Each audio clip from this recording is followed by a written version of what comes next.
CEO langsung jatuh cinta pada staf kecil di perusahaannya. Jatuh cinta pada staf kecil di perusahaannya. Hanya karena staf kecil di depannya.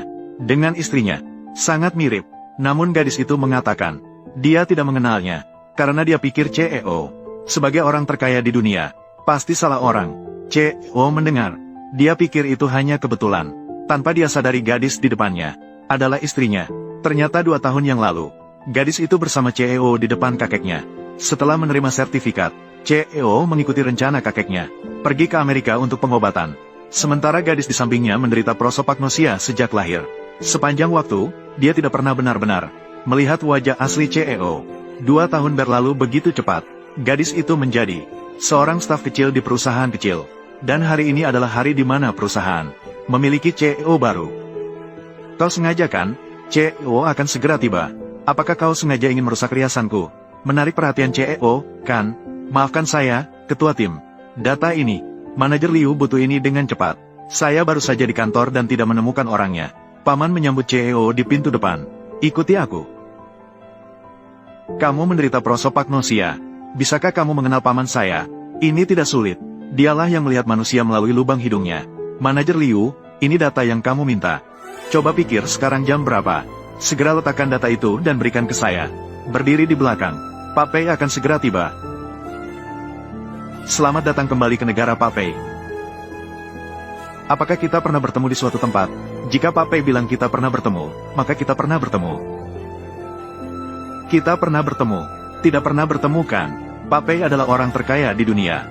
Peringkat pertama dalam daftar orang terkaya dunia. Bagaimana mungkin kamu pernah bertemu denganku? Maaf, saya salah mengenal. Tidak lama setelah CEO pergi, wanita licik di samping berbalik, mendorong gadis itu. Bertanya kepada gadis itu apakah ingin mendekati CEO karena penampilannya menarik. Teman-teman wanita licik juga mengejek gadis itu secara bergantian. Namun gadis itu mengatakan tentang posisi istri presiden direktur. Tidak punya pikiran. Setelah wanita licik itu memperingatkan gadis itu lagi, dia pergi dari sini. Sementara presiden direktur di sini sangat tertarik pada gadis tadi. Dia bertanya pada manajer tentang gadis tadi. Siapa nama gadis itu? Dia bernama Seng Xia Chuang. Musim panas. Xiao Ku Suoju. Pei Zhongju. Apa yang kamu minta padanya? Tanyakan saja. Pei Zhong. Seng Xia ini hanya terlihat cantik sedikit. Juga memiliki prosopagnosia. Dia selingkuh dengan pria lain. Telah ditinggalkan suaminya selama beberapa tahun. Tidak ada kabar. Manajer Liu, apakah kamu sedang santai? Ya, maaf saya terlalu lancang. Dokumen yang Anda minta, Pei Zhong, letakkan di sana. Penyusunan yang bagus. Apakah kamu yang bertanggung jawab? Ya, semuanya saya yang menyusun sendiri. Pei Zhong, Yu Wei adalah keponakan saya. Tidak hanya cantik, tapi juga pandai. Kemampuan bisnisnya di perusahaan kita salah satu yang terbaik. Saya kurang ahli dalam bisnis. Kedepannya masih membutuhkan Pei Zhong. Kamu bilang file ini tanggung jawabmu. Di atas itu, mengapa judulnya, nama musim panas? Panggil Seng Xia. Pei Zhong mencari saya. Semua ini kamu selesaikan sendiri. Ya, mulai dari hari ini, kamu dipindahkan ke kantor direktur. Menjadi asisten saya. Tapi saya baru saja bergabung dengan perusahaan ini setahun yang lalu. Tidak punya pengalaman atau latar belakang. Meskipun pengalamanmu masih sedikit, tapi kemampuan kerjamu bagus. Saya percaya padamu. Terima kasih, bos. Saya pasti akan berusaha sebaik mungkin. Pada saat itu juga, kakek dari direktur menghubungi. Menanyakan mengapa direktur tidak pergi menemui istrinya. Pulang ke negara dan tidak menemui istrinya. Dan mengatakan bahwa dia sudah memesan restoran. Sudah memesan restoran untuknya. Bawa hadiah malam ini. Temani istri dengan baik. Direktur mendengar dan segera menyetujuinya. Sementara gadis di sini, tiba-tiba juga teringat kakeknya. Maka dia ingin menelepon untuk menyapa. Sangat kebetulan. Kakeknya tiba-tiba menelepon pada saat itu. Kakek, aku merindukanmu. Kamu langsung menelepon. Kita punya ikatan batin yang kuat. Sia-sia. Aku sudah mengirim bocah itu. Kembali ke negara. Kakek sudah mengatur semuanya untuk kalian. Kencan malam ini. Apa? Malam ini kencan dengan Charles. Aku sudah mengirim waktu dan tempat kepadamu. Kamu pasti harus pergi. Kakek. Dia malah kembali ke negara. Pada saat ini, wanita licik membawa tumpukan berkas mendekat, mengatakan bahwa hari ini harus menyelesaikan semua berkas ini. Kalau tidak, jangan berharap bisa pulang. Gadis itu kemudian mengatakan bahwa dia punya urusan penting malam ini. Bisakah memberikan 1 hari waktu tambahan? Tapi wanita licik itu malah menyatakan dengan nada aneh.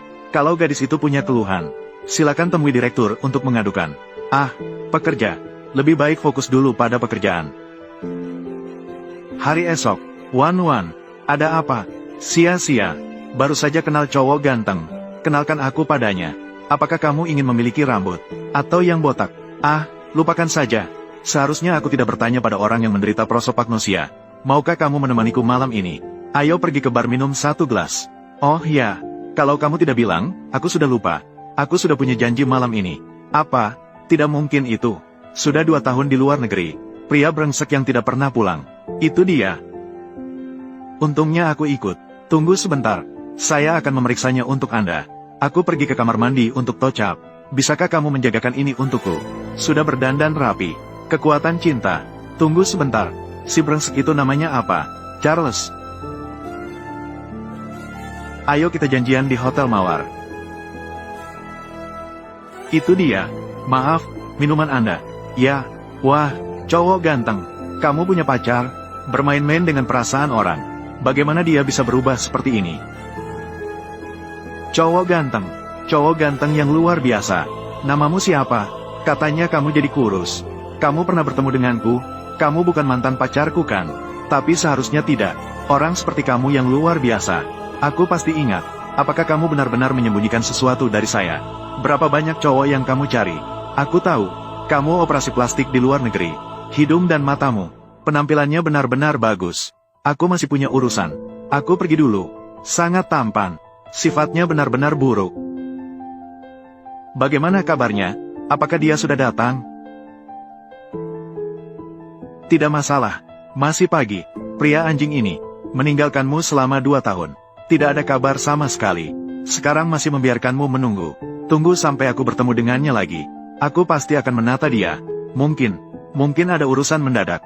Kamu terlalu pandai memberinya alasan. Kalau aku sudah kubanting kepalanya, akan kubuatnya penuh dengan rumput hijau. Aku tidak akan seperti kamu. Aku menunggunya dengan tekad yang kuat. Dia layak. Ya Tuhan. Kamu tidak mungkin jatuh cinta padanya kan? Kamu tidak mengerti. Dulu aku beratnya 200 pon. Bahkan di depan cermin. Tidak berani menatap diri sendiri. Tetapi dia melihatku dengan tatapan mata. Tanpa sedikit pun belas kasihan, atau bahkan mengejek. Dia tampan sekali, namun masih mau menikahi seorang wanita jelek yang beratnya 200 pon. Kamu tidak jelek, kamu hanya memiliki sedikit lemak, apalagi kamu memiliki prosopagnosia. Bagaimana kamu bisa tahu, apakah dia tampan atau tidak? Aku tidak peduli. Sebenarnya, menurut imajinasiku, dia memang tampan. Aku tidak akan bicara lagi denganmu. Kakak sudah punya janji. Aku pergi dulu. Baiklah. Apakah kamu akan datang?